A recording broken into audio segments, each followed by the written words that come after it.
Boum! Une explosion d'ondes supersoniques, de chaleur interplanétaire, de poussière, de fumée. L'atmosphère terrestre a été envahie par un rocher cosmique de la taille de l'Everest. Il y a quelques secondes, ce rocher pesant des trillions de tonnes fonçait vers la Terre. Il pourrait voler de New York à l'Alaska plus vite que tu ne peux faire cuire une omelette. Le nom de ce monstre? L'incident de Chicxulub. Un nom à la hauteur de l'événement, n'est-ce pas? Il y a 66 millions d'années, il s'est écrasé sur la Terre. À l'époque, les dinosaures régnaient sur la planète. Mais plus pour très longtemps. Cette collision épique a eu lieu sur le territoire de l'actuel Mexique, dans la péninsule du Yucatan, tout près de Cancun, où les dinosaures passaient leurs vacances. Ou pas. Toujours est-il que l'énorme roche spatiale a frappé l'océan. Mais même l'énorme volume d'eau n'a pas pu empêcher l'inévitable. La collision a provoqué la libération d'une énorme quantité d'énergie. L'horreur à l'échelle planétaire avait commencé. Imagine un mini-soleil embrassant la surface de la Terre, avec des tsunamis de la hauteur de la Statue de la Liberté jaillissant de l'épicentre de l'impact. Pas génial. L'explosion a soufflé à travers la surface de la Terre. Elle était aussi chaude qu'un four et a tout brûlé sur son passage. L'impact a provoqué un tremblement de terre colossal et une activité volcanique intense. Un tas de volcans ont simultanément libéré de la lave chaude et des cendres dans les cieux préhistoriques. Des millions de tonnes de cendres et de suie ont empoisonné l'air. Cela a formé un énorme nuage dans l'atmosphère qui a bloqué les rayons du soleil pendant plusieurs années. L'hiver le plus long avait commencé, seulement ce n'était pas de la neige qui tombait du ciel, mais de la pluie faite d'acide sulfurique. Oui, l'incident de Chicxulub pourrait bien être la chose la plus importante qui soit arrivée dans l'histoire de notre planète. Plus importante que YouTube. À l'époque, il y avait beaucoup d'éruptions volcaniques, beaucoup d'oxygène inflammable dans l'atmosphère, des changements de température constants. C'était le moment idéal, ou le pire, pour que tout cela se produise. Mais comment pouvons-nous être si sûrs de tout cela? L'astéroïde a creusé un cratère absolument énorme sur la surface de la planète. Aujourd'hui, cette cicatrice est cachée sous le golfe du Mexique. Les scientifiques ont trouvé beaucoup d'endroits sur Terre avec des niveaux anormalement élevés d'iridium. Ce métal est très rare sur Terre, mais il se trouve dans beaucoup d'astéroïdes que les scientifiques ont examinés. Ils ont étudié quelques roches vieilles de 66 millions d'années. Dans les couches de roches, ils ont trouvé de la poussière, la même qui provient des astéroïdes. Cela n'aurait pu se produire qu'avec un énorme astéroïde s'écrasant sur la Terre. La catastrophe a entraîné l'extinction non seulement des dinosaures, mais aussi de l'astéroïde lui-même. Il faisait si chaud au point d'impact qu'une partie de l'astéroïde a tout simplement disparu. Une grande quantité de vapeur d'eau et de dioxyde de carbone a été projetée dans l'atmosphère. Mais le plus gros problème? Le soufre. Il a été soulevé par l'impact de l'astéroïde et s'est envolé dans les airs. Ces minuscules particules de soufre ont bloqué une grande partie des rayons du soleil. Sans le soleil, beaucoup de plantes ont disparu et le climat a fini par se refroidir. L'immense chaleur a transformé les pierres en verre. Les scientifiques appellent ces choses des tectites. L'énergie de l'impact les a projetées dans les cieux. Après un court vol, les tectites sont retombées sur Terre. Et ce n'était pas beau à voir. La pluie est tombée aussi. Seulement au lieu de gouttes d'eau, tu aurais vu des boules de feu vitreuses et chaudes. Elles ont bombardé la surface de la planète pendant des jours. Les tectites ont mis le feu à tout. Les scientifiques en ont trouvé des preuves dans le monde entier, pas seulement près de la zone de la collision. Mais beaucoup de choses de cette époque sont encore un mystère. Certains scientifiques pensent que Chicxulub n'était même pas un astéroïde, mais peut-être une comète. Les astéroïdes sont principalement faits de pierre et de métal. Le plus souvent, ils ressemblent à une pomme de terre. Une comète contient de la pierre, du métal et de la glace. Les comètes ressemblent à des flocons de neige cosmiques sales avec de l'ammoniac, du méthane et du dioxyde de carbone. Les comètes proviennent parfois du nuage de Oort. C'est un énorme nuage de glace et de débris qui orbite autour de notre système solaire. De temps en temps, les comètes se libèrent de l'amas et se dirigent vers notre Soleil. Selon les scientifiques, cette comète particulière est passée juste à côté de Jupiter. La gravité de la géante gazeuse a encore accéléré la comète. Elle a volé vers le Soleil, en prenant de plus en plus de vitesse. La couche de glace extérieure de la comète a commencé à s'évaporer et elle a probablement dégagé beaucoup de poussière et de gaz, ce qui a donné l'impression qu'elle avait une queue. La gravité du Soleil a fini par faire éclater la comète en morceaux. L'un des fragments a volé dans l'espace et s'est écrasé sur la Terre, il y a 66 millions d'années. Alors, astéroïde ou comète? La vérité est que nous ne le saurons jamais. Ce que nous savons, c'est que la Terre a eu la malchance de se trouver sur sa trajectoire et qu'elle n'a plus jamais été la même. La catastrophe a stoppé le développement de 75% de la vie sur Terre. Toutefois, certains grands animaux marins comme les crocodiles, les tortues et les poissons ont survécu à l'impact. De tous les animaux terrestres, les seuls à avoir survécu sont ceux qui étaient en moyenne plus petits que le raton laveur moderne. Cela inclut tout de même un tas d'espèces particulières de dinosaures, à savoir les ancêtres des oiseaux. Les chercheurs pensent qu'ils ont survécu pour 2 raisons. Après l'énorme impact, il a fallu beaucoup de temps pour que les plantes recommencent à pousser. Et beaucoup d'animaux n'ont pas survécu. La plupart des animaux restants n'avaient pas assez de nourriture. Mais ces dinosaures avaient un bec. Grâce à lui, ils pouvaient fendre les noix et extraire les graines du sol. C'est pourquoi ils ont pu survivre. La deuxième raison est que ces chanceux avaient un plus gros cerveau. Certains experts pensent qu'ils ont pu coopérer les uns avec les autres et s'adapter rapidement aux nouvelles conditions. D'autres formes de vie ont également survécu. Les champignons et les moisissures ont survécu sous terre et sous l'eau. Petit à petit, l'obscurité s'est dissipée et les fougères ont commencé à envahir le paysage sans vie. Après quelques milliers d'années, les forêts ont commencé à réapparaître. Les animaux qui ont survécu étaient presque tous des créatures petites et discrètes. Ils vivaient dans des terriers, à l'abri de toute cette cendre chaude. Avant la collision, les mammifères avaient vécu dans l'ombre des dinosaures. Mais avec la disparition soudaine de tous les dinosaures, les choses étaient sur le point de changer. Les mammifères ont pu prendre le pouvoir. Ils ont commencé à dominer la vie, du moins sur Terre. Mais revenons au moment où tout a changé. Il s'avère que ce n'est pas la taille de l'astéroïde qui l'a rendu si puissant, mais plutôt l'angle sous lequel il a frappé la Terre. Si l'angle d'impact avait été différent, les dinosaures auraient peut-être même survécu à la catastrophe. Alors, à quoi cela aurait-il ressemblé? Voyageons en arrière, très loin en arrière. Oh non, un astéroïde géant se dirige vers la Terre. Ah, attends, ça n'a pas l'air si grave. Il a raté son coup. Ouf! Il y a beaucoup de tremblements de terre, de tsunamis et d'éruptions volcaniques chaque jour. Mais les dinosaures ne s'en soucient pas tant que ça. Avançons de quelques millions d'années, et la plupart de ces anciens lézards ont changé d'apparence et sont maintenant méconnaissables. À cause de plusieurs périodes glaciaires, de nombreux dinosaures sont maintenant totalement recouverts de plumes pour se protéger du froid. Les mammifères existent, mais ils sont peu nombreux. Tu vois beaucoup de chauves-souris dans les grottes. Il y a des tonnes de rongeurs de la taille d'un rat dans les forêts. Pendant la journée, ils se cachent dans les sous-bois ou les terriers. La nuit, ils sortent à la recherche de nourriture. Il n'y a pas de chevaux, pas d'éléphants, ni d'autres grands mammifères. Pourquoi devenir grand et appétissant alors qu'il y a tant de reptiles dangereux avec d'énormes crocs aux alentours? Il n'y a pas de baleines dans la mer.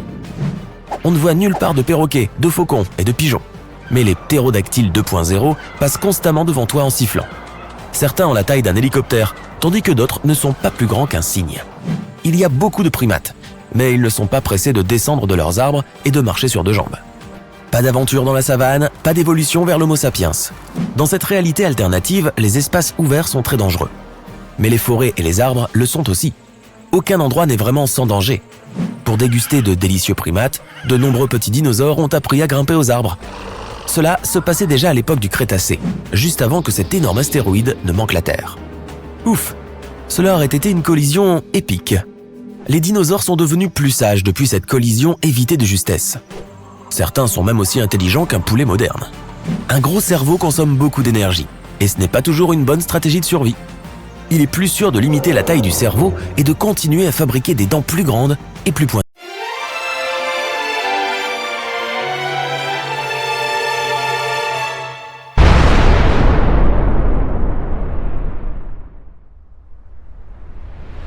Des petites bestioles aux créatures colossales, tous les animaux tentent d'échapper à un mur de feu qui se déplace dans leur direction. La température augmente et tout ce qui se trouve autour commence à s'embraser. Bientôt, beaucoup d'animaux et de plantes sur Terre cesseront d'exister. Ce sont les conséquences de l'écrasement d'un astéroïde géant sur notre planète. Mais si les dinosaures avaient eu un certain esprit d'analyse, ils auraient pu deviner ce qui allait se passer. Car cet astéroïde était visible 1 an avant l'impact. Sans les lumières des villes, tous les points lumineux dans le ciel sont des étoiles. Certains d'entre eux sont des planètes qui reflètent la lumière provenant du Soleil, comme Mars. Mais l'un de ces points est un astéroïde. Plus tard, il sera connu sous le nom d'impacteur Chicxulub. Il tire son nom de la région de l'actuel Mexique où il est tombé. Bref, à ce stade, l'astéroïde ressemble à une étoile. Il a la même luminosité que Neptune. Tu aurais même pu le photographier avec un appareil de haute résolution. Si seulement les dinosaures avaient eu des pouces. L'impacteur traverse maintenant l'orbite de Jupiter. À cette distance, la Terre ressemble à un point bleu pâle, 1 mois avant l'impact. L'astéroïde est devenu beaucoup plus brillant. c'est maintenant le point le plus lumineux du ciel nocturne après la Lune. L'astéroïde croise l'orbite de Mars. Sa queue, composée de poussière et de gaz, est de plus en plus longue. Elle est maintenant aussi longue que 2 fois la distance entre la Terre et la Lune. Une semaine avant l'impact. La queue de l'intrus fait maintenant 5 fois la distance entre la Terre et la Lune. Mais les dinosaures ne peuvent pas apprécier sa beauté. Pour eux, c'est juste un autre point brillant dans le ciel nocturne. Si cet astéroïde se dirigeait vers la Terre en ce moment, les scientifiques pourraient localiser l'endroit exact de son impact à 1 km près. Nous pourrions alors évacuer les gens de la zone et éviter une catastrophe majeure. Un jour avant l'impact, l'impacteur Chicxulub occupe désormais la première place parmi les objets les plus lumineux du ciel. La lumière qui l'entoure, appelée halo, semble encore plus grande que la Lune elle-même. L'astéroïde croise maintenant l'orbite de la Lune. Il ressemble à un point lumineux qui laisse une traînée cendrée derrière lui. 1 heure avant l'impact.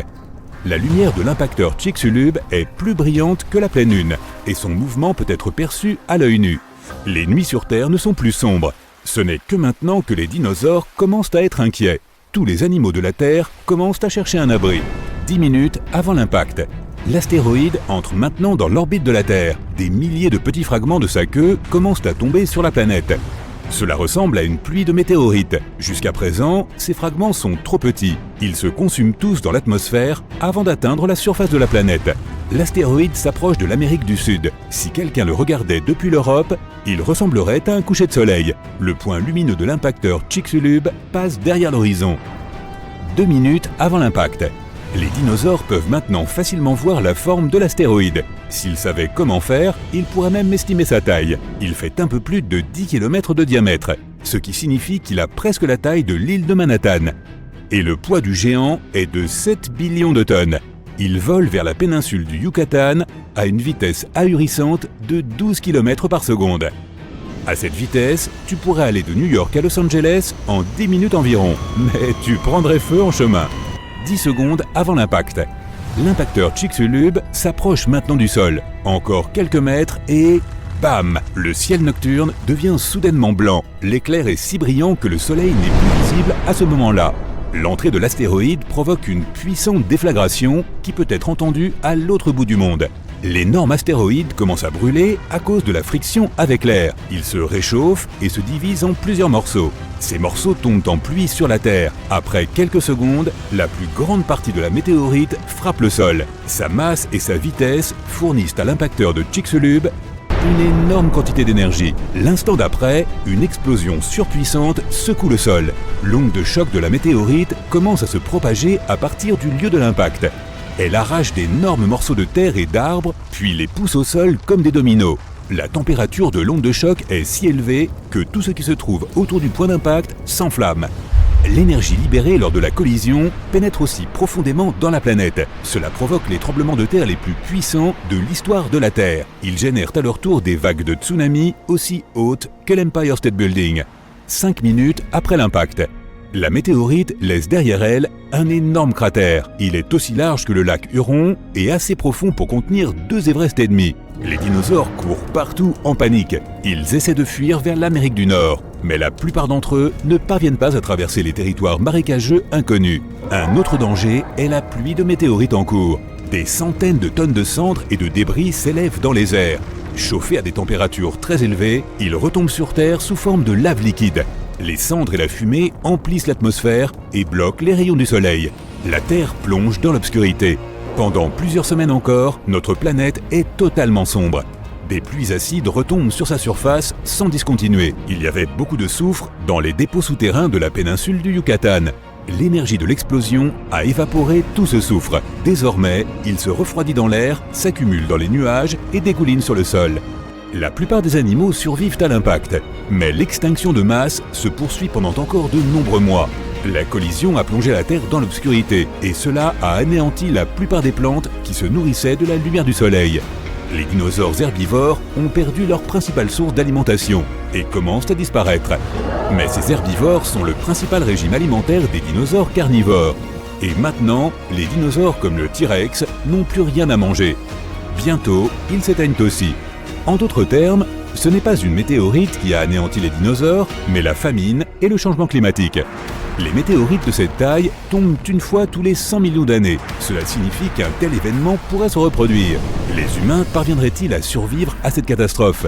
De nos jours, nous pouvons regarder loin dans l'espace, et l'apparition d'un astéroïde de la taille de l'impacteur Chicxulub ne serait pas une surprise pour les astronomes. En général, les astéroïdes qui font plus de 140 mètres de diamètre sont considérés comme potentiellement dangereux. Quoi qu'il en soit, si nous sommes informés de l'approche d'un corps spatial, nous pourrons construire des abris remplis de réserves de nourriture et d'eau. Une fois que l'astéroïde sera suffisamment proche, nous pourrons attendre l'impact et ses conséquences à l'intérieur. Mais lorsque les gens reviendront à la surface, ils verront des villes et des villages démolis. Notre planète ressemblera à un désert sans vie. C'est pourquoi nous avons besoin d'une autre solution qui consiste à empêcher l'impact. Là, nous avons plusieurs options, selon la taille et le matériau de l'astéroïde. Selon la NASA, le moyen le plus efficace est un bélier cinétique. Nous devrons envoyer un objet assez grand et lourd, comme un vaisseau spatial, dans l'espace. Lorsqu'il s'approchera de l'astéroïde, les scientifiques choisiront la trajectoire parfaite et le vaisseau s'écrasera contre le corps spatial. La puissante collision modifiera la trajectoire de l'astéroïde, le faisant passer devant la Terre. Plus ce corps spatial sera éloigné de notre planète, plus il sera facile de le dévier. Une autre option est une explosion contrôlée à la surface de l'astéroïde. La première loi du mouvement de Newton va nous aider ici. Elle stipule que si un corps se déplace à une vitesse constante en ligne droite, il continuera à se déplacer de cette façon à moins qu'une force ne s'exerce sur lui. Donc, si nous provoquons une explosion ou imprimons une force assez importante, l'astéroïde changera de trajectoire. La mesure dans laquelle il se déplacera dépendra de la quantité de force qui lui est appliquée. Nous pouvons aussi faire exploser l'astéroïde de l'intérieur. Dans ce cas, il ne sera pas nécessaire de modifier sa trajectoire. Au lieu de cela, nous essaierons de transformer un énorme morceau de roche en un tas de fragments plus petits. Ils se consumeront dans l'atmosphère et ne feront aucun mal à notre planète. Une autre façon est d'utiliser la gravité. Chaque objet lourd a sa propre force gravitationnelle et son propre champ gravitationnel. Notre objectif sera d'envoyer un vaisseau spatial vers l'astéroïde et de le faire voler près de l'intrus. L'astéroïde attirera le vaisseau spatial, mais ses moteurs résisteront. Par conséquent, le vaisseau attirera lentement mais sûrement l'astéroïde vers lui. Cette méthode prendra beaucoup plus de temps, mais progressivement, la trajectoire de l'astéroïde changera et il ne s'écrasera pas sur la Terre. En tout cas, on peut l'espérer. Nous pourrions aussi utiliser l'énergie solaire. Nous pouvons Le problème avec l'astéroïde qui a anéanti les dinosaures, ce n'est pas vraiment l'astéroïde en soi, mais plutôt le lieu de l'impact. Ce caillou de l'espace a vraiment choisi le mauvais endroit pour percuter la Terre. L'angle de l'impact était aussi mal choisi. S'il s'était écrasé à la verticale, il y aurait eu moins de dégâts. Mais l'impact avec un tel angle a soulevé d'énormes quantités de poussière dans les airs. Après le désastre, des tonnes de suie ont pris feu. Il y a 65 millions d'années, seulement 13% de la surface de la Terre contenait assez de soufre et de pétrole pour former de grandes quantités de suie. Si l'astéroïde était tombé sur les 87% restants du territoire terrestre, les dinosaures existeraient probablement encore aujourd'hui. Mais il a impacté le pire endroit possible et soulevé 1 million de tonnes de matière inflammable dans l'air. Un nuage de particules incandescentes a empli le ciel et s'est déplacé au-dessus de la surface terrestre. Puis ces particules se sont posées au sol et ont déclenché de très nombreux incendies. En brûlant, les arbres ont libéré encore plus de suie. Mais l'astéroïde n'a pas seulement impacté une surface rocheuse, il est tombé sur la côte dans un lieu où le fond marin était riche en sulfate. Un incendie s'est déclenché suite à l'impact, ce qui a libéré de l'acide sulfurique dans l'atmosphère. L'air est devenu toxique. Les dinosaures n'avaient aucune chance. Imaginons maintenant que l'astéroïde se soit écrasé à un autre endroit, au milieu de l'océan par exemple. Des vagues géantes auraient inondé une partie de la surface terrestre, mais la plupart des dinosaures auraient survécu. Encore mieux, l'astéroïde aurait pu s'écraser quelque part dans le désert en créant un cratère géant. Et c'est tout. Les quelques dinosaures qui passaient par là n'auraient bien évidemment pas survécu, mais la situation n'aurait pas été si catastrophique. Bon, mettons que les lézards géants soient toujours les animaux dominants sur notre planète. Ils empêchent les autres animaux de se développer, puisque les tyrannosaures et autres reptiles féroces chassent les mammouths et autres créatures. La population de mammifères décline. Les vélociraptors se battent contre les tigres à dents de sabre et les ours pour leur territoire. C'est une bataille pour la survie qui commence entre les dinosaures et les autres animaux. Puis arrive l'âge de glace. certains reptiles ne survivent pas. De nouveaux acteurs entrent en scène. Les premiers ancêtres des humains. Difficile de cohabiter avec les dinosaures. Ils attaquent les campements et les grottes. Les ancêtres des humains doivent construire des murs pour se protéger. Au passage, le tyrannosaure n'est pas si dangereux que ça pour l'être humain, contrairement à ce que tu crois. De récentes recherches ont montré que beaucoup de proies réussiraient à fuir devant ce prédateur. Oui, dans les films, il rattrape des voitures sans aucun problème. Mais dans la réalité, il ne ferait pas si peur. Les paléontologues et les biologistes ont analysé les os du tyrannosaure et ont découvert qu'il ne pouvait pas courir bien vite. Le maximum de sa vitesse correspond à la moitié de celle d'un athlète. Des milliers d'années passent et les gens ont appris à vivre avec les dinosaures. Ils ont même réussi à apprivoiser certains gros lézards. Ils ont domestiqué les dinosaures herbivores pour développer l'agriculture. Les tricératops et les taureaux labourent les champs ensemble. Imagine des fermes pleines de diplodocus et de brachiosaures. Les gens grimpent sur leurs longs coups et cueillent les fruits des branches les plus hautes. Les stégosaures protègent les troupeaux des loups et des vélociraptors. Les dinosaures à carapace, comme les ankylosaures, aident les humains à traverser les déserts. Ils portent de lourdes charges, comme les chameaux et les ânes. Les humains partagent la planète avec ces grands lézards et vivent en harmonie. La situation est bien différente dans les océans et les mers. Les reptiles aquatiques attaquent les navires faits de bois et attrapent tout le poisson. Imagine que tu sois en train de naviguer vers un autre continent dans un navire plein de céréales, de tissus, de fourrures et d'autres biens. Tout à coup, un mosasaure géant apparaît à l'horizon. C'est l'un des dinosaures aquatiques les plus puissants. À côté, un requin blanc ressemble à une sardine. Cette créature pourrait facilement battre un mégalodon. Tu le croises donc en pleine mer. Il mord la coque du navire et le tire sous l'eau. Les dinosaures aquatiques sont le principal obstacle à la communication entre les continents. Par conséquent, le progrès est ralenti de quelques centaines d'années. Les humains commencent à construire des navires en métal et parviennent à créer des liaisons maritimes. Un problème similaire se présente avec les premiers avions. Imagine que tu sois à bord d'un Boeing. Tu regardes par le hublot et tu vois un ptérodactyle. Ah non, c'est impossible! Ces lézards ailés ne sont pas assez rapides. Mais ils peuvent rattraper les hélicoptères ou les vieux biplans. C'est une vraie menace pour les avions. Les gens décident donc d'installer des systèmes de protection sonore à bord. Les ptérodactyles entendent un ultrason de loin et s'enfuient. Les gens équipent les sous-marins et les navires avec ce même système à ultrasons. Les humains ont compris comment se défendre. Mais un autre problème se présente. Ces lézards sont les rois de la faune et ils pourchassent toutes les autres espèces animales. Les dinosaures traversent la savane africaine et des lézards à fourrure vivent dans les forêts en hiver. Les lions, les loups et les ours ne sont plus au sommet de la chaîne alimentaire. Les rhinocéros se battent contre les Parasaurolophus. Les stégosaures attaquent les hippopotames et envahissent leur territoire. Les jungles sont peuplées de dinosaures venimeux qui peuvent grimper aux arbres et chasser les singes. Imagine un singe reptilien qui saute d'un arbre à l'autre. Pour sauver les animaux normaux de l'extinction, les humains doivent tenir sous contrôle les populations de reptiles prédateurs. Ils créent alors des réserves et des parcs naturels partout dans le monde pour accueillir ces reptiles et les séparer des autres animaux. Les dinosaures sont désormais sous contrôle. Les grands reptiles ne représentent plus un danger et les humains commencent à élever des petits dinosaures inoffensifs.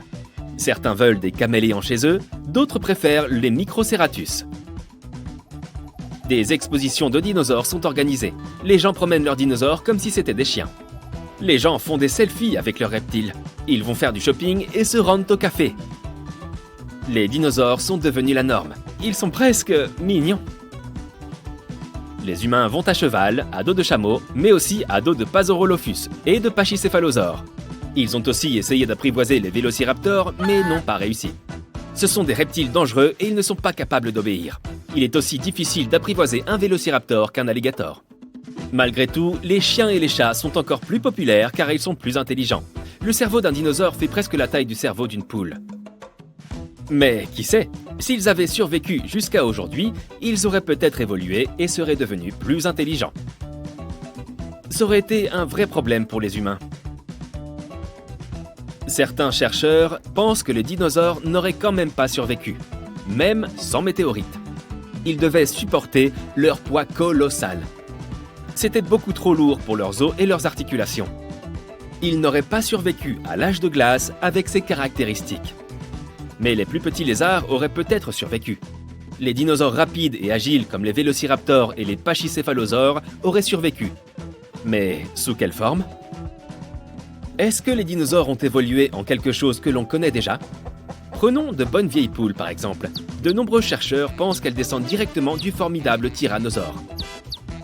Cet oiseau a des gènes en commun avec le dinosaure.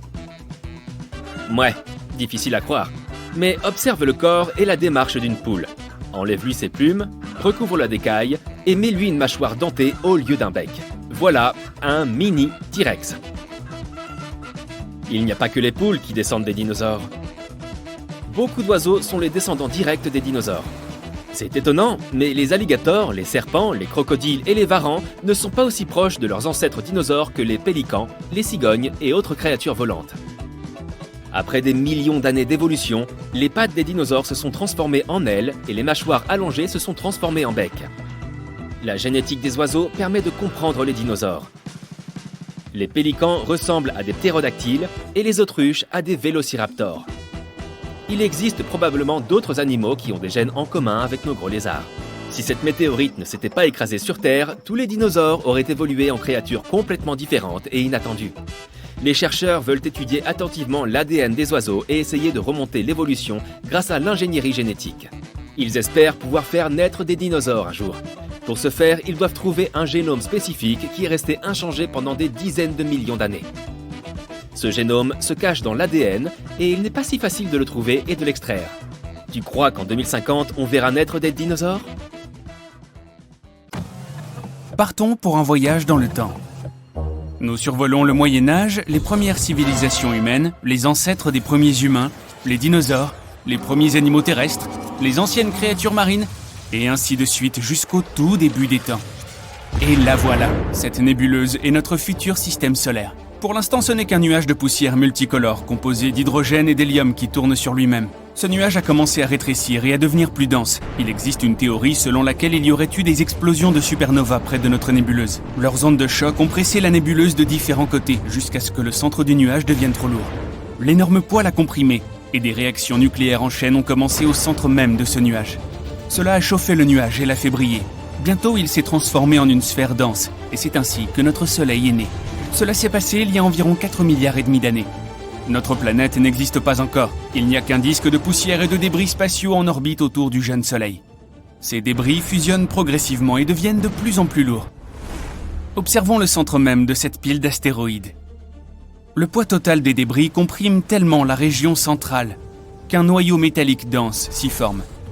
L'énorme pression chauffe le noyau et la température au centre de la jeune Terre atteint près de 6000 degrés. Et il y a un noyau liquide autour du noyau solide. Cela crée le champ magnétique de notre planète. Maintenant, lorsque les radiations du Soleil et du vent solaire atteignent la Terre, elles se fracassent contre le bouclier que forme notre champ magnétique. Jusqu'à présent, notre planète ne cesse de brûler et ressemble plutôt à une boule de lave. Mais elle commence à se refroidir, formant une croûte solide. À ce moment-là, une autre protoplanète apparaît à l'horizon. Elle ressemble plutôt à un astéroïde de la taille de Mars. Et ce débris massif vole vers nous. Il frappe la jeune Terre à un angle tel qu'il décroche une partie de notre planète. Le débris se brise en plusieurs morceaux et s'arrête dans notre orbite. Après un certain temps, tous ces débris se rassemblent pour former la Lune. À la suite de cette collision, la Terre se met à tourner trop vite. Une journée dure alors environ 5 heures, au lieu des 24 habituelles. Mais la Lune est suffisamment lourde pour ralentir la rotation de notre planète grâce à la gravité.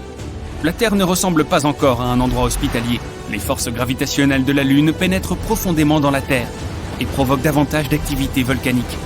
De plus, des météorites tombent constamment, provoquant de fréquentes explosions à sa surface. Le gaz qui sort des volcans forme notre atmosphère. La glace qui a été apportée sur notre planète par les météorites s'évapore. La vapeur s'élève et se transforme en pluie. Cette eau de pluie tombe à la surface, refroidissant la lave chaude et formant les premiers lacs et rivières. Pendant encore plusieurs centaines de millions d'années, la Terre ressemble à la surface de Vénus, c'est-à-dire un endroit sans vie avec un tas de volcans, des pluies acides et pas d'oxygène à respirer. Le Soleil n'était pas aussi brillant qu'aujourd'hui. De plus, ces rayons pouvaient à peine traverser les tonnes de poussière volcanique présentes dans l'atmosphère. Mais il y a environ 3,7 milliards d'années, la première vie apparaît ici sous la forme d'organismes unicellulaires qui n'avaient pas besoin d'oxygène. Ils sont apparus dans les parties chaudes et peu profondes de l'océan près du rivage. Ces bactéries ont régné sur la Terre pendant près de 2 milliards d'années, tout au long de l'éon archéen. Elles ont laissé des stromatolites. Ce sont des piliers de terre au fond des eaux chaudes peu profondes. Ils sont le produit d'organismes simples et de bactéries. Ces bactéries ont évolué, jusqu'à ce qu'elles apprennent la photosynthèse. Les bactéries ont commencé à produire de l'oxygène en absorbant l'énergie de la lumière du soleil. Au début, cet oxygène était utilisé pour oxyder les roches. Mais ensuite, l'excès d'oxygène a commencé à remplir l'atmosphère. De plus, à cette époque, les premières algues sont apparues, qui produisaient également de l'oxygène. Cet événement est appelé l'événement de grande oxydation. Et il a provoqué la disparition de presque tous les organismes vivants de la surface de la Terre. Pour les organismes simples, l'oxygène était toxique, et les restes de bactéries et de micro-organismes ont coulé au fond de l'océan. Plusieurs millions d'années plus tard, ces restes seront recyclés, et sous l'énorme pression de l'eau et de la croûte terrestre, ils se transformeront en pétrole. L'éon archéen s'est terminé par cette catastrophe il y a environ 2,5 milliards d'années. Au même moment, des continents se formaient sur Terre, qui allaient plus tard dériver dans les océans du monde, comme des puzzles, et former un supercontinent. Mais pour l'instant, le méthane et le dioxyde de carbone constituent toujours la majeure partie de l'atmosphère. Ils provoquent un effet de serre et l'augmentation des températures sur Terre. Mais l'apparition de l'oxygène stoppe l'effet de serre. Et la température sur notre planète baisse.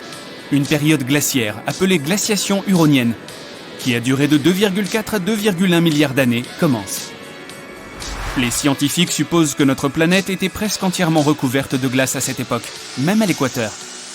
C'est un changement colossal quand on sait qu'il y a 2 milliards d'années, notre planète ressemblait à une boule de lave. Pendant la glaciation huronienne, la Terre ressemble plus à Europe, le satellite naturel de Jupiter. Là aussi, il y a une épaisse croûte de glace, sous laquelle se trouve un océan liquide chauffé par le noyau. L'évolution du Soleil a sauvé notre planète. Depuis sa naissance, il y a 4 milliards et demi d'années, il n'a cessé de grossir et de se réchauffer. Ainsi, après 300 millions d'années d'une période glaciaire, la Terre commence à se réchauffer à nouveau. Mais presque toute la vie qui s'y trouvait a été anéantie, et l'évolution doit recommencer à zéro. Il y a environ 1 milliard d'années, tous les continents de notre planète ont été rassemblés en un supercontinent hypothétique, Rodinia. Et tous les océans ont formé un immense océan, Mirovia. Il y a 750 millions d'années, ce continent s'est brisé, et d'énormes morceaux de terre ont commencé à dériver sur la planète. Des plantes complexes et des micro-organismes multicellulaires sont apparus juste à ce moment-là. Les algues, les éponges et les champignons n'étaient pas les seuls habitants de l'océan. Voici les Spriggina. Ce sont des sortes de vers de la taille d'un doigt humain.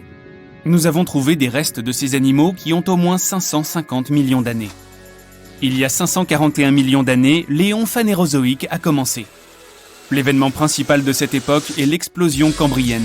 La vie a commencé à s'épanouir sur Terre, et une grande variété d'organismes vivants est apparue. Des mollusques et des échinodermes, comme les étoiles de mer et les oursins, sont apparus.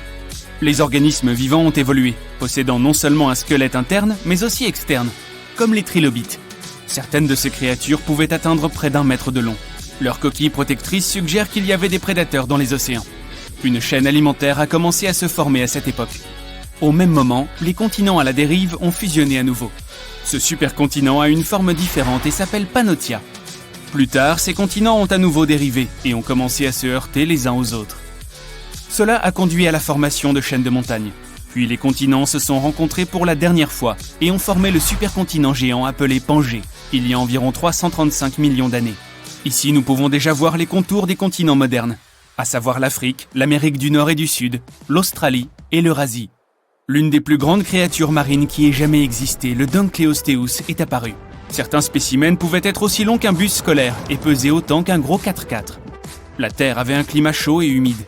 Cela a encouragé les fougères et d'autres plantes à pousser plus vite. Certaines d'entre elles pouvaient atteindre la hauteur d'un immeuble de 3 étages. Et pour la première fois dans l'histoire de la Terre, certains animaux quittent l'océan et vont sur les terres, comme Elginerpeton et Ichthyostega. Au début, ils ne vivent que sur la côte, car leur peau n'est pas adaptée à la lumière constante du soleil. De plus, ils ont des problèmes respiratoires. Les premiers animaux terrestres avaient à la fois des branchies et des poumons, mais leurs poumons étaient sous-développés, si bien qu'ils devaient fréquemment retourner dans l'eau. Des millions d'années plus tard, ces animaux ont évolué vers des amphibiens plus avancés. Bien qu'ils ne soient pas plus grands que les lézards ordinaires, ils pouvaient déjà vivre pleinement sur Terre. Mais cet épanouissement de la vie a pris fin avec une nouvelle ère glaciaire. Les glaciers des pôles ont lentement dérivé vers l'équateur. Les animaux n'étaient pas préparés à cela, et la plupart d'entre eux n'ont pas survécu à cet événement d'extinction. Mais il y a 290 millions d'années, l'évolution a repris le dessus, et des animaux terrestres plus évolués ont commencé à apparaître. Petit à petit, ils ont augmenté en taille, se sont multipliés, et ont donné naissance à de nouvelles espèces, comme le Scutosaurus et le Gorgonopsia. Mais cette période n'a pas duré longtemps non plus. Seulement 40 millions d'années plus tard, à la suite d'événements inconnus, 95% de tous les organismes vivants sur Terre ont cessé d'exister. Cela a pu être causé par une météorite géante ou par une activité volcanique accrue. Une autre hypothèse dit que cela aurait pu être dû à la libération de méthane du fond de l'océan. L'ère mésozoïque a commencé après cette extinction. C'est là que les dinosaures tels que nous les connaissons sont apparus et ont commencé à écrire une nouvelle page de l'histoire de la Terre.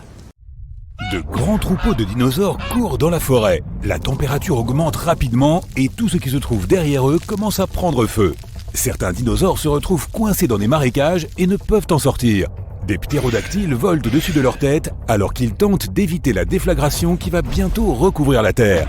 Cet événement s'est produit il y a environ 66 millions d'années. Il a anéanti presque tous les êtres vivants sur Terre. Les oiseaux et les dinosaures volants sont les seuls à avoir survécu à la plus grande extinction de tous les temps. Et ne me reproche rien, je n'étais pas là à l'époque. Descendons le long de l'arbre de l'évolution pour voir le premier oiseau du monde, l'Archéoptérix. Il avait la taille d'un corbeau de notre époque, mais ressemblait à un petit dinosaure avec des plumes. Il avait de nombreuses petites dents coniques, presque comme les alligators. C'est parce que l'Archéoptérix était plus proche des reptiles que des oiseaux. Cependant, son cerveau était 3 fois plus grand que celui de ces reptiles. Bien qu'il ait eu des ailes avec des plumes, il pouvait difficilement voler comme les oiseaux modernes. Les articulations de ses épaules ne lui permettaient pas de soulever ses ailes au-dessus de son dos. Donc, il ne pouvait pas faire un battement d'ailes complet. Le plus probable est qu'Archéoptérix était capable de vol plané avec de petits battements d'ailes. L'évolution a ensuite mené à des espèces plus évoluées capables de voler complètement. Les ptérodactyles. Ces animaux n'avaient pas de plumes, mais des membranes faites de peau et de muscles. L'envergure de leurs ailes était à peu près de la longueur d'une jambe humaine. Ils pouvaient voler parfaitement et attraper des poissons et des petits animaux. Bien que les dinosaures qui volaient pouvaient facilement distancer les prédateurs terrestres, comme les vélociraptors et les T-Rex, la plupart d'entre eux n'ont pas survécu à l'impact d'une météorite géante. Examinons cet événement étape par étape pour voir comment ils sont arrivés à notre époque. 10 minutes avant le choc de la météorite. Un énorme rocher de la taille de l'île de Manhattan se déplace vers la Terre dans l'espace. Il pèse 460 trillions de tonnes. C'est comme 3 trillions de baleines bleues, les mammifères les plus lourds qui aient jamais vécu sur Terre. Et il s'approche de notre planète à 19 km par seconde. À cette vitesse, il pourrait traverser l'océan Atlantique en seulement 4,5 minutes. C'est 2 fois plus rapide que la vitesse à laquelle nos vaisseaux spatiaux modernes peuvent voler. 5 secondes avant le crash de la météorite. Oh, ça devient tendu. La force gravitationnelle de la Terre continue d'attirer cette météorite géante. Elle fait un trou dans notre atmosphère et crée un bruit sec si fort que l'on peut l'entendre de l'autre côté de la Terre. Tous les animaux de notre planète se réveillent en panique. Ils lèvent la tête et voient un énorme rocher qui commence à brûler dans l'air. De plus petits fragments commencent à se détacher de la météorite principale. Ce feu est si brillant qu'il éclaire presque comme le soleil. Les dinosaures volants et autres ancêtres des oiseaux modernes sont les premiers à sentir le danger. Ils se dirigent vers le ciel et essaient de s'éloigner le plus possible du lieu de l'impact pour sauver leur vie. Le moment de l'impact. La masse colossale et la vitesse de la météorite lui confèrent une énorme quantité d'énergie. Dès qu'elle touche la Terre, elle provoque une explosion de 150 trillions de tonnes de TNT. L'onde de choc arrache littéralement des morceaux de notre planète et les projette en l'air. Un énorme mur d'énergie commence à se déplacer du point d'impact dans toutes les directions. Il arrache les arbres avec leurs racines et les pousse au sol comme des dominos. L'onde de choc entoure complètement notre planète. Cette énergie se transforme en chaleur. Tout ce qui se trouve autour du site de l'impact commence à s'enflammer. Les jungles vertes et les arbres se transforment en charbons ardents en quelques secondes. Le sol et les rochers s'évaporent tout simplement. La collision a provoqué un énorme tremblement de terre. Certains dinosaures sont peut-être tombés dans les fissures apparues dans le sol. Un fort tremblement de terre a provoqué un tsunami avec des vagues plus hautes que l'Empire State Building. Les dinosaures qui n'étaient pas piégés dans les forêts en feu ont été emportés par les énormes vagues. Les dinosaures d'Amérique du Nord tentent de s'échapper en courant vers le nord. Mais le raz-de-marée les rattrape inévitablement. Les dinosaures volants n'ont aucun problème avec les tremblements de terre ou les tsunamis. Ils volent assez haut pour éviter les vagues géantes, mais ils devront faire face à la chute continue de débris de météorites. 5 minutes après le crash de la météorite, une pluie de météorites composée de fragments de rochers géants continue de tomber sur la Terre. Certaines météorites ont la taille d'une voiture, d'autres ressemblent plutôt à un grand bâtiment. Des cendres et de la poussière s'élèvent dans l'air. Leur température est si élevée qu'elles fondent et se transforment en lave liquide, puis retombent sur Terre, provoquant de nouveaux incendies. Les pluies de météores posent également des problèmes aux dinosaures volants. Ils doivent manœuvrer et esquiver les roches chauffées à blanc qui tombent. Les températures élevées sont un énorme problème pour eux, car elles peuvent leur faire perdre leurs plumes. Et sans plumes, ils ne sont pas capables de voler. 10 heures après le crash de la météorite. Pendant tout ce temps, les dinosaures n'ont cessé de courir vers le nord. Ils se sont retrouvés dans un territoire inconnu avec de nombreux marécages. Les dinosaures géants, comme les T-Rex, ont des jambes aussi longues que la taille d'un humain adulte.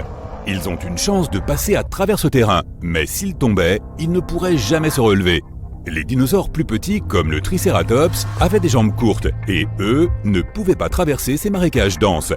1 mois après le crash de la météorite, 15 trillions de tonnes de cendres ont été éjectées dans notre atmosphère. Un nuage géant a bloqué le soleil et la Terre a été plongée dans l'obscurité totale.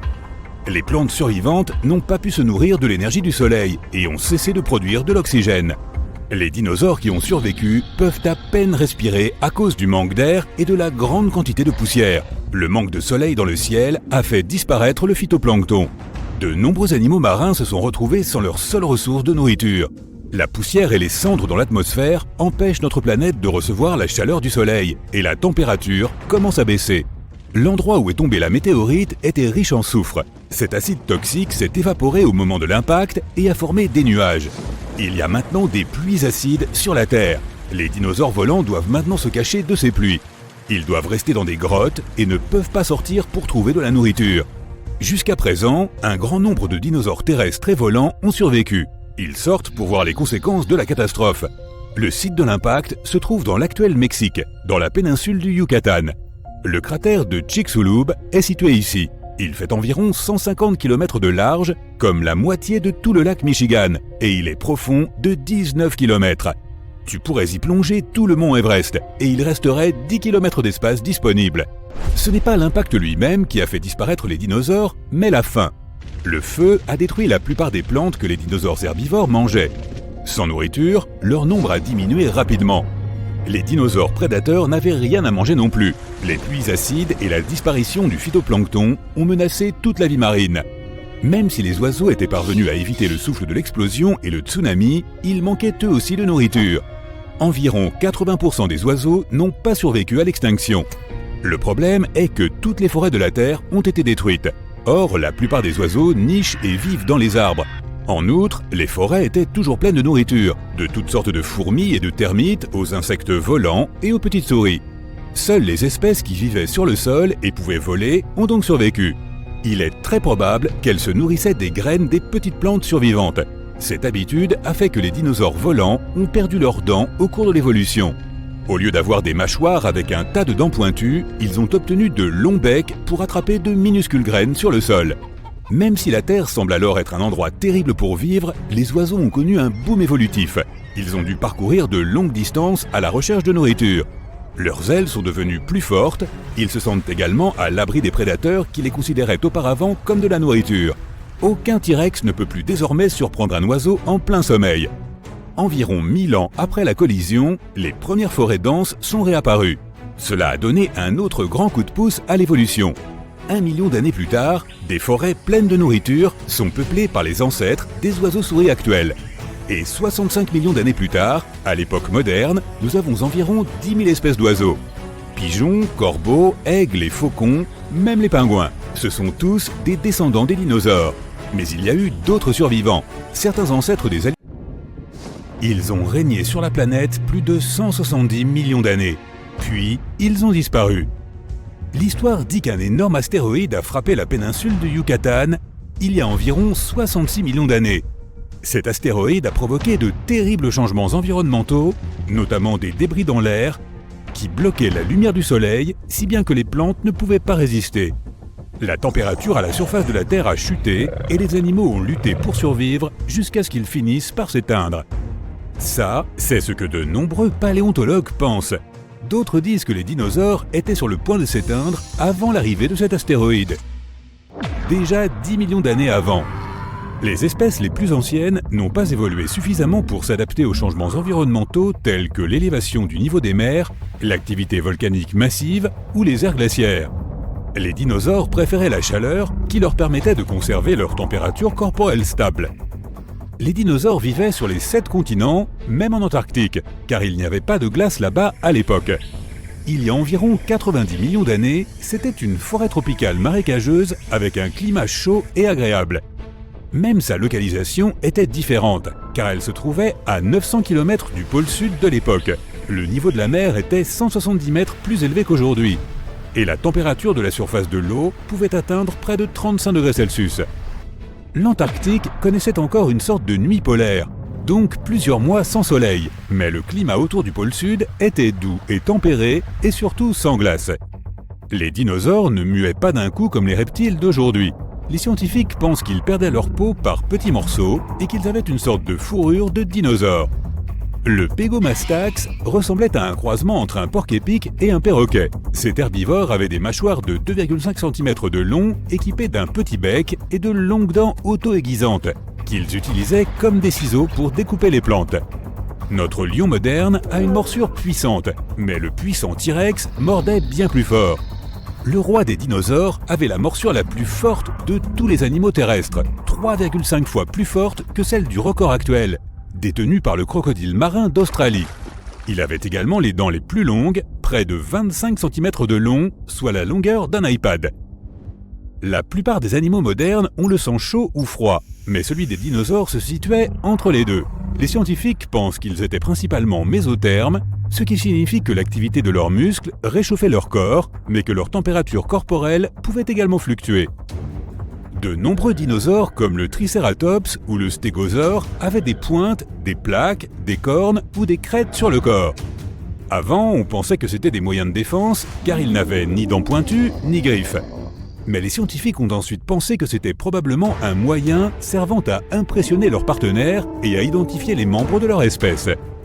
Le Pachycéphalosaure avait même un casque en os sur la tête. Dans les films, on voit souvent les dinosaures grands comme des immeubles, mais la plupart étaient principalement de taille humaine, voire plus petits. Mais les os plus gros se fossilisaient plus facilement, c'est pourquoi on a surtout retrouvé des espèces gigantesques. L'Éoraptor, ou voleur de l'aube, est le premier dinosaure à avoir reçu un nom. Petit et plein de dents, il a reçu son nom parce qu'il vivait à l'aube de l'ère des dinosaures. Il faisait la taille d'un berger allemand, mais n'était pas aussi sympa. Avec son dos voûté et recouvert de plaques osseuses et sa queue recourbée, l'ankylosaure était la version géante du tatou. Son point faible était son ventre mou, mais les dinosaures carnivores qu'il y avait après lui devaient d'abord arriver à le retourner, et c'était vraiment dur à cause de son impressionnante armure. On pense que même ses paupières étaient couvertes d'os. Certains dinosaures mangeaient de la viande, d'autres des plantes, et certains pouvaient même manger des cailloux. Le Gallimimus ne pouvait pas mâcher les plantes qu'il mangeait, il ingérait donc des cailloux pour broyer sa nourriture. Il ressemblait à un étrange mélange entre un dinosaure et un oiseau, et ses poignets n'étaient pas capables de maintenir ses pattes avant parallèles au sol. Il n'aurait pas pu jouer au basket, le pauvre. Les plus grands dinosaures étaient herbivores, les carnivores ou théropodes étaient généralement plus petits. Ceci s'explique par le fait que les dinosaures herbivores dévoraient d'énormes quantités de nourriture, avalant parfois des branches entières sans les mâcher. Certains pouvaient manger 1 tonne de nourriture par jour, soit le poids d'un bus. Ces dinosaures étaient aussi plus nombreux que les autres. Les scientifiques ne savent toujours pas si les dinosaures carnivores étaient capables de se coordonner pour chasser en groupe, car ils semblaient peu amicaux les uns envers les autres, surtout lorsqu'il s'agissait de partager des proies. En observant la forme des yeux sur les fossiles, on pense que les dinosaures se déplaçaient surtout le jour et que seuls les petits dinosaures carnivores, comme le Vélociraptor, étaient actifs pendant la nuit. Ils chassaient ces petits mammifères qui cherchaient de la nourriture pendant que les grands dinosaures dormaient. Ces petits mammifères étaient généralement des animaux fouisseurs qui ont survécu au règne des dinosaures et à la période glaciaire en se cachant sous terre. Tous les mammifères ne se cachaient pas des dinosaures. Certaines créatures, comme le Répénomamus, volaient même les œufs des grands dinosaures, ce qui n'était pas facile puisqu'elles devaient éviter la maman dinosaure. Les chercheurs pensent que les dinosaures ont commencé à battre des ailes sur le sol pour courir plus vite afin d'attraper leur proie. C'est ce qui leur aurait progressivement permis d'apprendre à voler, après des milliers d'années d'entraînement bien sûr. Les dinosaures avaient des poils et des plumes, même les premières espèces qui ne volaient pas, comme le gigantesque et effrayant T-Rex velu. Les films mentent, tu ne pourrais pas rester immobile en espérant qu'un T-Rex passe à côté de toi sans te voir. Sa vision était probablement meilleure que celle des rapaces d'aujourd'hui, et il avait un très bon sens de l'odorat. On estime que le T-Rex pouvait courir à 19 km/h, mais qu'il se serait brisé les os s'il courait plus vite. Certaines espèces avaient une queue de plus de 15 mètres de long. Elle les aidait à garder leur équilibre, surtout pour ceux qui couraient sur deux pattes. Les vélociraptors ne ressemblaient pas à ceux que nous voyons dans les films, mais plutôt à des sortes de poulets préhistoriques. Petits, un peu plus gros qu'une dinde, 60 cm de haut. Ils avaient des plumes et des os creux comme ceux des oiseaux, et ils étaient solitaires. Mais ils faisaient partie des dinosaures les plus intelligents, car leur cerveau était très gros par rapport à leur corps. Ils étaient aussi intelligents que nos autruches actuelles. Leur nom signifie « voleur rapide ». Les stégosaures avaient un corps massif, des plaques à pointe et un cerveau minuscule de la taille d'une noix ou d'un citron. Mais au moins, ils avaient un climatiseur intégré. On a découvert que leurs pointes étaient pleines de veines, ce qui favorisait les échanges thermiques et permettait à leur corps de refroidir. Le dimorphodon était un reptile volant de 2,5 mètres d'envergure, doté de dents polyvalentes. Celle de sa mâchoire supérieure était plus longue et plus pointue pour mieux saisir sa nourriture dans l'eau, et celle de la mâchoire inférieure servait à retenir ses proies. Les premières découvertes de fossiles ont eu lieu en Chine il y a 3500 ans. On ne connaissait encore rien des dinosaures, c'est pourquoi on pensait que les dents découvertes appartenaient à des dragons. L'Hadrosaurus avait un bec de canard doté de plus de 1000 dents. Quand elles tombaient, d'autres repoussaient. Les œufs des dinosaures étaient assez gros, certains faisant la taille d'un ballon de plage. Et imagine l'omelette. Le Baryonyx était fan de poissons. Son nom signifie « lourde griffe » et il l'a obtenu grâce aux grosses griffes qu'il utilisait comme des lances pour attraper les poissons. Le Masosaure, également populaire dans les films, n'était pas tout à fait un dinosaure, mais un lézard marin, plus proche des varans et des serpents. Il pouvait élargir ses mâchoires comme le font les serpents pour avaler sa nourriture. Il était très rapide grâce à sa nageoire caudale et aux nageoires en forme de palette qu'il avait à la place des bras et des jambes. On pense qu'il avait un faible sens de l'odorat et une mauvaise perception de la profondeur, ce qu'il compensait avec une technique de chasse unique. Il attend que son déjeuner remonte à la surface pour respirer. Grâce aux nouvelles découvertes de fossiles et aux nouvelles technologies, nous en apprenons de plus en plus sur la biologie des dinosaures. Certaines personnes se satisfont parfaitement de savoir que certains d'entre eux étaient immenses, terrifiants et agressifs. Mais pour celles qui veulent en savoir plus, l'utilisation de la biologie comparative, l'analyse des pigments et de nouvelles radiographies puissantes nous ont permis de mieux comprendre des caractéristiques spécifiques comme leur couleur, leurs comportements alimentaires et la forme de leur langue. Oui, la forme de leur langue a été pendant bien longtemps une sorte de mystère. En effet, les parties molles et charnues des dinosaures ne sont pratiquement jamais conservées sous forme de fossiles. Mais grâce à la découverte de quelques vestiges d'os hyoïdes qui sont situés à la racine de la langue, devant le cou, nous en avons désormais un aperçu. La plupart des animaux ont cet os hyoïde qui ancre la langue. La forme et la complexité de l'os déterminent la liberté de mouvement de celle-ci. Les scientifiques ont découvert que presque tous les dinosaures avaient une langue simple, posée à plat, extrêmement similaire à la langue que l'on trouve aujourd'hui dans la gueule d'un crocodile. Jetons un coup d'œil à certains dinosaures spécifiques et commençons par le brachiosaure. La plupart des gens connaissent ce dinosaure à cause de son cou. Tu sais, celui qui pouvait mesurer jusqu'à 9 mètres de long. Bien que son cou soit son trait le plus distinctif, son nom se traduit en fait par « lézard à bras » en grec ancien. Il est de notoriété publique que le brachiosaure était l'un des plus grands dinosaures à avoir jamais vécu. En moyenne, il atteignait 23 mètres de long et 12 mètres de haut. C'est à peu près la longueur de 2 bus scolaires et la hauteur d'un immeuble de 4 étages, même si aucun de ces objets n'existait à l'époque de ce grand bonhomme. On connaît des fragments d'os de jambes et de vertèbres appartenant à des espèces de dinosaures encore plus grandes, mais ces restes de squelettes sont trop incomplets pour déterminer leur taille exacte. Donc, ce dinosaure a peut-être été le plus grand de tous les temps. Herbivore réputé, Dieu merci, le brachiosaure aurait mangé jusqu'à 400 kg de matière végétale sèche par jour.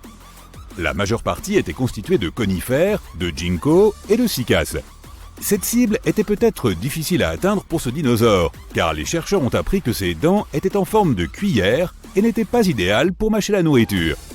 Cela signifie que la créature aurait avalé la végétation entière, car ses dents étaient adaptées pour la dépouiller des branches, mais pas pour briser de gros morceaux de plantes. Ceci, ainsi que la forme du corps du dinosaure, suggère que le brachiosaure aurait préféré se nourrir aussi vite que possible. Les dinosaures comme lui ne se servaient pas toujours de leur capacité à dépouiller des arbres imposants pour manger. Les brachiosaures voyageaient en troupeau, se déplaçant vers l'endroit suivant une fois qu'ils avaient épuisé toute la végétation locale. Et vraiment, toute la végétation locale, pas seulement celle qui pendait haut sur les arbres. Il est probable que la créature complétait son alimentation avec de la végétation à des niveaux plus bas, surtout après s'être occupé de tous les arbres à proximité. Cette méthode d'alimentation était la plus intéressante d'un point de vue énergétique pour ce géant. Les chercheurs estiment qu'en grignotant de la végétation plus basse, les dinosaures économisaient jusqu'à 80% d'énergie par rapport à la recherche de sources de nourriture plus hautes. Ils ont également découvert que les narines du brachiosaure se trouvaient sur l'avant de son visage et non sur le dessus. C'est parce que nous savons maintenant que les troupeaux parcouraient des plaines inondables fertiles. Pendant des décennies, on a pourtant cru que ces créatures vivaient dans de profonds marécages. Examinons une autre idée reçue courante sur un dinosaure bien connu. Voici le fameux Tyrannosaurus rex, qui est sans doute le plus célèbre de tous les dinosaures. Des découvertes faites au cours des 100 dernières années ont révélé que les théropodes avaient une peau fortement emplumée. Les théropodes sont la famille de dinosaures à laquelle appartient le T-Rex, alors naturellement, les gens ont commencé à penser que la créature aurait également été couverte de plumes. Cependant, une étude de 2017 a pris des empreintes de peau du dinosaure emblématique et n'a trouvé aucune trace des structures nécessaires pour supporter des plumes. Si le T-Rex avait eu des plumes, elles auraient été limitées à son dos. Les chercheurs admettent que d'autres grands dinosaures de la même famille que le T-Rex ont été découverts avec leurs restes couverts de plumes. Un exemple de cela pourrait être le dinosaure Eutyrannus. Mais pour l'instant, la théorie acceptée est que les plumes n'étaient pas une caractéristique commune des T-Rex. Il est donc plus tentant de croire que les plumes étaient exclusives aux petits Tyrannosauridae et qu'elles étaient là pour garder la créature au chaud. Pendant longtemps, les chercheurs ont pensé que les plumes étaient une caractéristique exclusive de la famille des théropodes, mais cette théorie a été démontée. Des preuves fossiles découvertes en Sibérie suggèrent désormais que plusieurs groupes familiaux différents de dinosaures avaient des plumes. Les fossiles sibériens en question appartenaient à une autre espèce de dinosaure. Ce dinosaure, que l'on va surnommer Koulinda, avait une structure de bassin similaire à celle d'un oiseau et mesurait environ 1,20 m de long, soit à peu près la taille d'un réfrigérateur. Comme les plumes des dinosaures servaient à les réchauffer, il est tout à fait possible que les dinosaures des climats froids aient eu plus de plumes que leurs homologues des climats chauds. En général, les animaux plus grands ont moins de mal à rester au frais. Il est donc probable que les grands dinosaures qui vivaient dans ces climats chauds n'avaient pas de plumes du tout. Les dinosaures plus petits qui vivaient dans des climats froids, au contraire, avaient beaucoup de plumes. Nous savons même désormais à quoi ressemblaient certains des dessins et motifs de ces plumes sur les dinosaures, grâce à la découverte d'un ornithomimus complet avec des empreintes de plumes et de peau. Le nom de ce dinosaure est dérivé du grec et se traduit en fait par « imitateur d'oiseaux ». Il mesurait en moyenne 3,30 m de long, presque autant qu'une girafe, et bien qu'il ait été omnivore, il n'avait pas de dents. Ses autres caractéristiques distinctives comprenaient 3 doigts qui étaient tous de la même taille, et malgré son crâne aux os fins, il avait aussi de grandes cavités cérébrales. Ses jambes étaient extrêmement longues, en particulier les os de ses pieds. Si l'on ajoute à cela son bec édenté et son long cou, on peut dire qu'il ressemblait beaucoup à une autruche. Bien qu'il n'ait pas été aussi grand que le brachiosaure ou les autres dinosaures en général, il était plus grand que n'importe quel autre oiseau au monde. Et ce ne sont pas seulement les membres de l'Ornithomimus qui le faisaient ressembler à une autruche. Il avait aussi des motifs de plumes très similaires. Sa tête, son cou et le bas de ses pattes étaient pour la plupart dépourvus de plumes, mais le reste de son corps était bien recouvert d'un plumage duveteux. C'est ainsi que l'on appelle la couche de plumes d'un oiseau dans son ensemble. Il est possible, tout comme l'autruche, que le dinosaure ait utilisé ce plumage inhabituel pour réguler sa température corporelle. Bien que certains dinosaures aient possédé des plumes comme les oiseaux, en plus d'être leurs cousins éloignés, ils n'avaient toutefois pas le type de plumes nécessaire au vol pendant la majeure partie de leur existence sur Terre. Les plumes trouvées dans des empreintes fossiles ou conservées dans l'ambre ont permis aux chercheurs de mieux comprendre pourquoi ces créatures n'étaient pas très aérodynamiques. La structure de ces plumes semble être très simple, avec une tige centrale mal définie et flexible. Ces plumes auraient mieux servi à n'importe quel dinosaure comme accessoire de mode, car elles auraient permis d'attirer l'attention des autres dinosaures. Ces plumes auraient également eu la capacité de réguler la température du corps. Tu es surpris d'apprendre que les dinosaures avaient des plumes semblables à celles des autruches ? Attends de savoir que leur lointain cousin reptile avait quelque chose qui ressemblait à de la fourrure. Voici le ptérosaure. Son nom est dérivé du grec ancien et se traduit par « lézard ailé ». Tout comme les dinosaures, on pensait initialement qu'il avait une peau écailleuse ou coriace sur tout le corps. Mais au cours du XXe siècle, des examens de fossiles ont révélé que de nombreuses parties du corps du ptérosaure étaient couvertes de fourrure. L'envergure de ses ailes pouvait atteindre plus de 7 mètres, soit à peu près la longueur d'un bus londonien. Sa mâchoire édentée était très longue et ressemblait à celle d'un pélican. Comment quelque chose qui ressemble à un pélican peut-il être aussi terrifiant ? Cette créature était recouverte de pycnofibres. Il s'agit de structures simples dont la composition ressemblait à celle d'une plume, mais qui ressemblaient à des brins de fourrure. D'autres recherches suggèrent que certaines parties du corps du ptérosaure avaient des sortes de plumes plus complexes avec des brins ramifiés. Si cela est exact, ce serait la première fois que l'on trouve des plumes sur un animal qui n'est ni un dinosaure ni un oiseau. Ton vaisseau spatial vole à travers l'espace à 99,9% de la vitesse de la lumière. Les étoiles se transforment en traînées brillantes. L'espace infini s'est rétréci en un tunnel. Un flash lumineux apparaît devant toi et... boum ! Le vaisseau spatial est éjecté du tunnel comme un bouchon d'une bouteille. Tu vois l'ancienne planète Terre. L'ordinateur t'indique que tu es revenu 70 millions d'années en arrière. Tu es un paléontologue du futur qui a voyagé dans le temps dans un seul but. Voir de tes propres yeux le dinosaure le plus méconnu de l'histoire. Tu es descendu sur Terre et tu te promènes dans la jungle. Soudain, tu entends un puissant rugissement. Un dinosaure sort des arbres. Il fait plus de 2 fois ta taille et pèse autant que 4 voitures. Les scientifiques n'ont trouvé que 2 énormes bras restants de ce dinosaure. Pendant 60 ans, le Deinocheirus a été un grand mystère de la paléontologie. Désormais, nous pouvons voir cette créature dans son intégralité. Ils ont réussi à trouver un ensemble complet de fossiles en Mongolie. Traduit du latin, le nom de ce dinosaure signifie « terrible main ». Apparemment, il n'était pas très doué pour le poker. Deinocheirus est un cocktail animal que la nature a préparé pour te faire à la fois hurler et rire. Examinons-le du point de vue de l'évolution. Tout d'abord, prenons le T-Rex.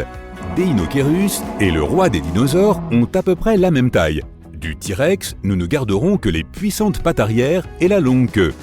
Au lieu des petits membres antérieurs, nous ajouterons de puissants bras de 2,4 mètres de long. Et n'oublions pas les doigts munis de griffes acérées comme des rasoirs. Chaque griffe est aussi longue qu'un couteau de cuisine. Ensuite, ajoutons une bosse comme celle d'un chameau, un cou comme celui d'une autruche et une tête de cheval. Et au lieu d'une bouche dentée, mettons un bec de canard. Maintenant, notre Deinocheirus est prêt. Il a aussi des griffes longues et pointues au bout de ses pieds plats. Ses larges semelles l'aidaient à marcher au fond des rivières et à ne pas s'enfoncer dans le limon. La plupart des scientifiques pensent qu'il était aussi couvert de plumes. Les plantes étaient le plat principal du régime de ce dinosaure, et pour digérer la nourriture végétale, Deinocheirus avalait des pierres. De nombreux oiseaux modernes font de même. Des pierres dans l'estomac broient les fibres végétales coriaces. Dans l'un des Deinocheirus, les scientifiques en ont trouvé pas moins de 1400. Oui, ce dinosaure avait un énorme ventre, ce qui le ralentissait beaucoup. En vertu de sa taille, Deinocheirus avait une espérance de vie élevée, 75 à 300 ans environ. Dans un morceau d'ambre vieux de 100 millions d'années, on a trouvé des os étranges. Ils appartiennent aux plus petits dinosaures connus de toute la science. Prends 2 billets de banque dans ton portefeuille. Ce dinosaure pesait à peu près le même poids. Il avait la taille d'un colibri moderne. Les scientifiques ne savent pas à quoi ce minuscule dinosaure ressemblait le plus, un lézard ou un oiseau. Mais ils sont presque sûrs qu'il pouvait voler et qu'il chassait des insectes. Ses plus de 100 dents pointues le confirment. Que se passe-t-il lorsque tu croises un poulet et un crocodile? Tu obtiens un vilain dinosaure du nom de Hesperonychus. Il était petit, mais plutôt féroce. Il vivait en Amérique du Nord et chassait probablement des mammifères. Il ne pesait que 2 kilos et était couvert de plumes comme un poulet. Si le paresseux était un dinosaure, il ressemblerait au lézard de Suzhou. Ce dernier se déplaçait sur 2 jambes, était aussi grand qu'une girafe moderne, mais pesait 3 fois plus. Le lézard de Suzhou avait des plumes sur le corps, et son long cou l'aidait à regarder dans toutes les directions. Dans l'ensemble, la queue de ce dinosaure le faisait ressembler à un rat géant sur 2 pattes. Lorsque les scientifiques ont vu pour la première fois les fossiles de cet animal, ils n'ont pas cru qu'il était réel. Le Halscaraptor ressemble à un hybride entre un vélociraptor et une autruche, mais ce dinosaure avait la taille d'une noix. Les solides membres postérieurs de la créature confirment qu'il pouvait marcher sur la terre ferme. Le dinosaure chassait des poissons, plongeant sous l'eau pour trouver ses proies. Nous sommes habitués à ce que les animaux volants aient 2 ailes, mais l'évolution aime jouer avec les règles. Le Microraptor avait 4 ailes. De solides plumes étaient attachées à chacune d'elles. Ce dinosaure ne pesait pas plus de 900 grammes. Ses plumes étaient noires et brillantes comme celles d'un corbeau. Il n'y a aujourd'hui aucun oiseau sur la planète qui possède 4 ailes. Cela signifie qu'il a évolué à partir de dinosaures à 2 ailes. Microraptor était une branche de l'évolution sans issue qui n'a donné naissance à aucune nouvelle espèce d'animaux. Il semble que le suivant soit encore bien difficile à prononcer, mais essayons. Tanistrophéus semble avoir été conçu pour un dessin animé, mais il a vraiment existé et vivait dans l'eau. Il pesait 135 kg et mesurait 6 mètres de long. La moitié de son corps était un cou flexible de la taille d'un anaconda vert. Les scientifiques ne savent pas pourquoi la créature avait un si long cou. Il est fort probable que le dinosaure l'utilisait pour attraper des poissons ou pour jouer à la corde à sauter avec ses copains.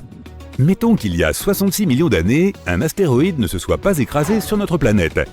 Les dinosaures n'ont pas disparu et les mammifères n'ont pas réussi à dominer la Terre. Cela signifie que les primates n'ont pas évolué et sont restés dans les arbres. Qui aurait pris la place des primates dans un tel monde? De nombreux scientifiques pensent que cela aurait pu être le Troodon. Ce dinosaure avait le plus gros cerveau par rapport à la taille de son corps. Il marchait sur 2 jambes et faisait à peu près la taille d'un humain. Hypothétiquement, Troodon aurait pu évoluer et devenir aussi intelligent que nous, les humains, le sommes aujourd'hui. Au fait, le plus petit cerveau par rapport à la taille du corps appartient au stégosaure. C'était le plus grand des dinosaures à armure.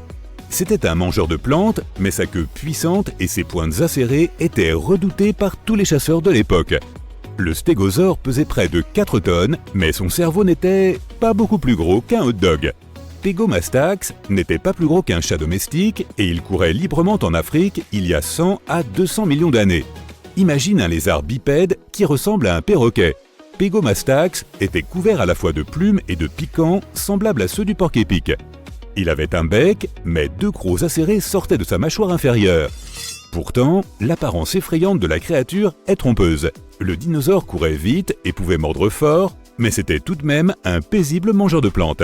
L'Inénicus vivait il y a 80 millions d'années. Il ressemblait à une autruche qui pesait autant qu'un perroquet de taille moyenne. Il pouvait courir rapidement et chassait les insectes. Au lieu de bras, ce dinosaure a développé 2 petits doigts avec des griffes à leurs extrémités. C'est le seul dinosaure à un doigt connu de la science. Cette étrange créature était l'un des ancêtres des oiseaux modernes. Geolopterus était un dinosaure volant semblant sorti tout droit d'un film de science-fiction. Il ressemblait à un chat avec des ailes de chauve-souris.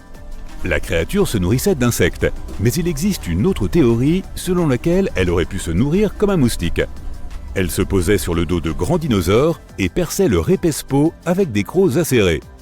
Voici une licorne de conte de fées. Elle est belle, gracieuse et aussi blanche que la neige. Et voici le lézard de King Dao, le prototype réel du fameux cheval à cornes. Une corne osseuse de plus de 40 cm de long poussait sur sa tête. La corne l'aidait peut-être à flotter dans l'eau, à attirer des partenaires ou à émettre différents sons. Quoi qu'il en soit, la licorne des contes de fées est clairement plus jolie que cette créature préhistorique. Notre spécimen suivant ressemblait à un croisement entre un lézard et un tigre. Imagine un animal qui pèse autant que 5 sangliers et soit aussi long qu'une berline. Des membres avec des griffes acérées, des crocs semblables à ceux d'un tigre à dents de sabre et des mâchoires puissantes. C'était l'un des animaux les plus dangereux à parcourir la planète Terre. Il occupait une niche évolutive qui comprend aujourd'hui les lions, les tigres et autres grands félins. Epidexipteryx était un petit dinosaure de la taille d'un pigeon. Il ne pouvait pas voler, mais c'était l'un des premiers dinosaures à avoir des plumes. Elles étaient cependant différentes de celles des oiseaux modernes. Elles n'étaient pas divisées en brins séparés, mais étaient entières et ressemblaient à des feuilles. Ce grand gaillard n'est pas seulement connu pour son apparence étrange et sa taille. Même s'il était aussi grand qu'un immeuble de 5 étages et pesait autant qu'un éléphant, il était surtout réputé pour avoir les plus grandes griffes de la planète. C'était vraiment un cauchemar pour les manucures. Des ongles de 60 cm de long dépassaient de ses doigts. Malgré ses terribles appendices, il consommait exclusivement des aliments végétaux qu'il mâchait avec ses petites dents. Ces énormes griffes étaient nécessaires pour arracher les feuilles des grands arbres. Voici maintenant le plus grand animal qui ait jamais volé dans le ciel terrestre, Quetzalcoatlus. Imagine une créature dont l'envergure est presque aussi large qu'un terrain de basket. Pour s'élever dans les airs, il fallait qu'il soit léger, il ne pesait donc que le poids d'un cochon moderne. Et ses ailes ressemblaient à une fine membrane. Elles s'étendaient du bas de ses pattes jusqu'à ses doigts allongés. Les artistes représentent souvent cette créature couverte de plumes, mais son corps était en fait recouvert de fibres similaires aux cheveux humains et aux poils d'animaux. Acrotolus était un dinosaure original qui portait une casquette en os dur. Non, pas une casquette de baseball. Cette créature avait la taille d'un Golden Retriever, mais elle était loin d'être aussi sympathique. Elle ne courait pas après les bâtons. Au contraire, elle courait et enfonçait sa tête dure dans un rival de la même espèce ou dans un prédateur. Il y a 66 millions d'années, un énorme astéroïde a frappé la Terre et a déclenché l'extinction massive de presque toutes les créatures vivantes de la planète, y compris les dinosaures. Si l'objet spatial s'était écrasé ailleurs, certains dinosaures auraient pu survivre et vivraient encore de nos jours. Selon certaines recherches, l'astéroïde avait environ une chance sur 10 d'anéantir les dinosaures et les autres animaux de l'époque. Il était bien plus probable que l'astéroïde s'écrase sur le sol sans qu'il y ait de conséquences destructrices majeures. Pour comprendre comment les choses auraient pu se passer si la collision avait eu lieu ailleurs, nous devons découvrir ce qui s'est passé ce jour-là et pourquoi la catastrophe a été si dévastatrice. Cet énorme rocher spatial est tombé sur la zone côtière de la péninsule du Yucatan au Mexique. Cela a provoqué une réaction en chaîne qui a déclenché des catastrophes naturelles dans le monde entier. L'endroit où l'astéroïde est tombé s'appelle le cratère de Chicxulub. Aujourd'hui, la moitié de cette zone est sous l'eau. L'astéroïde avait un diamètre d'environ 12,1 km et se déplaçait à une vitesse de 43 443 km/h. Ce rocher, plus gros que l'Everest, se dirigeait vers la Terre à une vitesse près de 40 fois supérieure à celle du son. Waouh! L'énergie libérée lors de la collision a été aussi puissante que l'explosion d'environ 10 milliards de bombes atomiques. Et la force destructrice de l'onde de choc n'était qu'une des nombreuses catastrophes. L'astéroïde est tombé dans l'un des pires endroits possibles. Et à cause de la façon dont il est tombé, il a projeté une énorme quantité de poussière dans l'air. Imagine que tu sautes dans l'eau comme un athlète professionnel à la verticale et que tu produises très peu d'éclaboussures. Et maintenant, pense à la quantité d'eau qui éclabousse lorsque tu sautes dans la piscine comme un boulet de canon. Donc l'astéroïde a atterri comme un boulet de canon. La deuxième catastrophe provoquée par l'astéroïde est la combustion de la suie. Une petite partie de la surface de la Terre est constituée de roches. Seul un infime pourcentage de cette partie était riche en pétrole et en soufre à l'époque. L'astéroïde a brûlé et soulevé tant de suie dans l'air qu'il y aurait de quoi remplir un stade de baseball couvert. Selon les recherches, il y a 65 millions d'années, seuls 13% de la surface de toute la planète aurait pu contenir la quantité de matière organique nécessaire pour supporter la formation d'un tel volume de suie. C'est pourquoi cet endroit est considéré comme le pire. Si la catastrophe s'était produite sur les 87% restants, les dinosaures seraient encore en vie aujourd'hui. un énorme nuage de suie et de dioxyde de carbone s'est élevé dans l'air et a recouvert le Soleil. La suie a rendu le ciel gris et a partiellement bloqué la lumière du Soleil. Cela a entraîné une chute rapide des températures sur presque toute la planète. On aurait dit que la Terre était plongée dans un voile gris. De nombreuses plantes et animaux n'ont pas pu survivre à la vague de froid. Les arbres ont commencé à se dessécher à cause du manque de soleil. Le processus de photosynthèse a été perturbé. Le froid et le dépérissement des arbres ont entraîné une autre catastrophe, la famine mondiale. Les herbivores ont été incapables de survivre car ils avaient perdu presque toute leur nourriture. Les plantes, les fleurs et les arbres n'ont pas réussi à survivre à la catastrophe. Ces destructions se sont propagées bien au-delà du site d'impact de l'astéroïde. Des particules de poussière chaude, des morceaux d'astéroïdes et de petits morceaux de roches se sont déposés au sol sur tout le continent et ont provoqué des feux de forêt à grande échelle. Les arbres en feu ont projeté encore plus de suie dans l'air, ce qui a encore aggravé la situation. L'énorme astéroïde a apporté de l'espace des métaux lourds avec des niveaux de toxicité très élevés. La fonte de ces substances lors de la collision a provoqué des tempêtes de feu. L'astéroïde n'a pas seulement touché des terres continentales, mais aussi les eaux, ce qui a déclenché un énorme tsunami. Mais ce n'est pas le pire. Le fond de la mer était rempli de sulfate, et lorsque l'énergie de l'astéroïde l'a brûlé, cela a provoqué la libération d'acide sulfurique dans l'atmosphère. Le nuage d'acide s'est mélangé à un nuage de suie et a commencé à se répandre dans le ciel. Des particules de roches brûlantes sont tombées sur le sol comme une pluie de feu. Une pluie acide a commencé à cause du soufre. Elle a duré plusieurs jours et n'a laissé aucune chance aux animaux de survivre. Les pluies acides ont empoisonné l'eau des rivières, des lacs et des mers. L'acide a détruit tout ce qui ne pouvait pas brûler. Une partie des nuages est allée détruire la Terre et l'autre partie, l'océan. La situation s'est encore aggravée quand les gouttelettes de soufre ont anéanti une grande quantité d'algues et de phytoplancton. L'océan génère près de la moitié des réserves d'oxygène de notre planète. À cette époque, les créatures marines qui vivaient dans ces parties supérieures ont été détruites.